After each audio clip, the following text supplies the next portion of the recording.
Bonjour, je suis Régis, cofondateur de la plateforme Tip & Go. Alors je suis passionné de lecture et surtout d'écriture. Il ne se passe pas un jour sans que j'écrive des contenus éditoriaux du type articles de blog, des publications sur LinkedIn, des scripts de vidéos, de podcasts ou encore des communiqués de presse. Alors, je vais arrêter la liste parce qu'elle est longue sur ces contenus et j'ai de quoi faire, je vous rassure. L'autre jour, j'étais avec ma fille en discutant avec elle. Elle a 12 ans, elle est au collège. Elle m'a demandé comment m'est venue cette passion pour l'écriture. Et je lui ai raconté. Je me suis dit, à la fin de mon histoire, que ce serait bien de vous la partager et en profiter pour vous donner quelques tips si vous souhaitez vous aussi vous lancer dans la prose. Je vous raconte. Allez, c'est parti. Alors cette passion pour l'écriture, je dirais qu'elle s'est imposée au fil des années. Ça me vient assez jeune en réalité. Vous allez me prendre pour un fou. Mais je me rappelle demander à ma mère de m'entraîner à la dictée quand j'étais en primaire. Des dictées qui étaient tirées de ses propres livres pour durcir encore plus l'apprentissage des mots. Pourquoi ? Parce que les dictées imposées à l'école me semblent à ce moment-là trop simples. Et je suis vraiment avide de découvrir des mots, leur étymologie, leur signification, leurs différents usages. Et dès que je rencontre un mot nouveau, direction le petit Robert pour découvrir là où les définitions. En première, en terminale, mes premières dissertes sont aussi des terrains d'expérimentation, de sémantique, de syntaxe grammaticale. Parfois avec réussite, mais souvent avec surprise et scepticisme de la part de mes profs de lycée. Mais tous s'accordent à dire que j'ai un truc bien à moi et que je manie la langue française de manière plutôt acérée. Je vous donne une autre anecdote, une rédaction de BTS que j'ai réalisée et qui est toujours une grande fierté chez moi. Je l'ai retrouvée il n'y a pas si longtemps que ça dans un vieux carton. La consigne de départ, c'était d'imaginer une rédaction à partir d'une photo. Et là, je suis parti dans un délire à la Stanley Kubrick avec la volonté que mon correcteur puisse imaginer une image mémorable à chaque phrase de l'histoire. Et je pense que ça a fonctionné parce que non seulement j'ai obtenu la note maximale de 20 sur 20, mais mon prof me confirme alors qu'il a pris beaucoup de plaisir à s'imaginer et à visualiser les différentes scènes de mon scénar. J'en conclus donc à ce moment-là que j'ai une sorte de compétence rédactionnelle sur laquelle je peux m'appuyer. Et elle m'a été bien utile dans bien des cas pendant mes études supérieures. Et sans vous mentir, je crois que je me suis pas mal reposé dessus pour obtenir mes diplômes. Je bossais, ça oui, mais je sais qu'à ce moment-là, je peux m'en sortir avec cette aisance rédactionnelle. Et je m'en sers. Et puis je commence à bosser en entreprise. Et là aussi, les retours de mes supérieurs, de mes collègues vont toujours dans le même sens. Je me souviens d'ailleurs que l'un de mes boss, mon mentor, à la suite de la rédaction d'un cahier des charges, me dit que j'ai plutôt une bonne capacité de synthèse à l'écrit et que je devrais l'exploiter. À l'époque, ce qu'il me dit, ça reste un peu lettre morte. Pardon pour le jeu de mots. Et puis les années passent. Je crée ma première entreprise, toujours animée par les mots, même si je laisse un peu de côté à ce moment-là pour explorer autre chose, la création de contenu visuel et surtout le web marketing. Je me prends de passion pour cette discipline. Et d'ailleurs, c'est une information importante pour la suite de cette vidéo, vous allez comprendre. En parallèle, j'interviens dans des centres de formation et dans des entreprises pour former des étudiants, des collaborateurs sur des thématiques de création de contenu ou encore de transition digitale. Et c'est dans le cadre de ces interventions que je rencontre des personnes d'une grande qualité, notamment à l'Hydrac Business School de Lyon. Je pense notamment à Karine, à François ou encore à Florence. Et c'est notamment grâce à ces 3 personnes que j'ai l'opportunité de rencontrer la maison d'édition Fouché qui appartient au groupe Hachette. Un projet de lancement de livre sur la thématique de la transition digitale est en cours dans la collection Carrément Facile. L'objectif est de permettre aux étudiants, aux entrepreneurs de comprendre facilement les différentes étapes de la transformation digitale dans les organisations, mais aussi d'appréhender les leviers web marketing qui peuvent leur permettre de gagner en visibilité et de faire du business sur le web.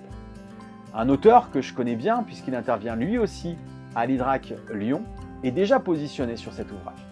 Il s'agit de Jérémy, un expert en inbound marketing. Et en échangeant avec lui, il me convainc de rejoindre l'aventure et de coécrire ensemble cet ouvrage. Et là, patatras, ressurgit en moi tous mes souvenirs plaisants de la rédaction. Et pris dans une sorte de tourbillon nostalgique, j'accepte sans trop hésiter. Un pari fou, car le défi à relever est ambitieux d'un point de vue timing. Écoutez bien, écrire environ 400 pages, soit 200 chacun en 5 mois. On est à ce moment-là en avril 2019. L'ouvrage doit être disponible à la vente en librairie et sur les plateformes e-commerce en septembre de la même année. Mais je me dis qu'à deux, ça va le faire. Même si mon activité d'agence et de formation sont chargées, j'arriverai bien à dégager du temps pour cette nouvelle aventure. Bon, je vous passe les détails, des nuits blanches, des week-ends d'écrivain, de la page blanche, du manque d'inspiration et surtout de mes enfants et de ma femme qui me regardent d'un air fasciné, mais surtout un poil sceptique sur le délai à tenir. Résultat des courses, le livre est bien publié en septembre 2019. Non sans mal, tant le pari était un peu fou. Mais Jérémy et moi-même avons tenu la distance, à se remonter le moral dans les moments de creux, à s'échanger des ressources, des infos pour les parties de l'autre, et surtout à se congratuler, à se supporter dès que l'un de nous deux achève un chapitre. Ce serait vous mentir de vous dire que je suis sorti indemne de ce projet. J'ai laissé pas mal de plumes, physiques et mentales. Et quand je regarde dans le rétro, plus de 3 ans en arrière, je suis plutôt fier du résultat, mais j'ai quelques notes un peu amères qu'il me reste. Pourquoi ? Parce que j'ai clairement manqué de méthode, de temps et d'organisation pour ce premier ouvrage. Alors je me suis dit qu'en plus de vous raconter cette tranche de ma vie, cette étape dont je suis plutôt fier, j'allais aussi vous glisser quelques conseils tirés de mon expérience, certes heureuse, mais largement perfectible. Comprenez bien que je ne détiens aucune vérité. Et d'ailleurs, je ne sais pas vraiment comment les grands auteurs de best-sellers fonctionnent. Et je ne me prends pas pour un auteur de best-seller, ça c'est sûr. L'idée, ici, c'est de vous livrer ma vérité, rien d'autre. Donc abordez mes conseils avec beaucoup de précaution. Ce n'est que mon expérience et mon éclairage. Alors le premier conseil que je peux vous donner, c'est de vous dégager du temps pour écrire. De programmer ce temps d'écriture dans votre agenda et surtout de vous y tenir. Vous aurez toujours mieux à faire, croyez-moi. Surtout si, comme moi, vous avez des jobs en parallèle. Mais il faut vous discipliner. Sinon, vous n'avancerez pas. Une écriture régulière vous permet de maintenir 1. La motivation et 2. La créativité. Le plus dur, c'est de commencer.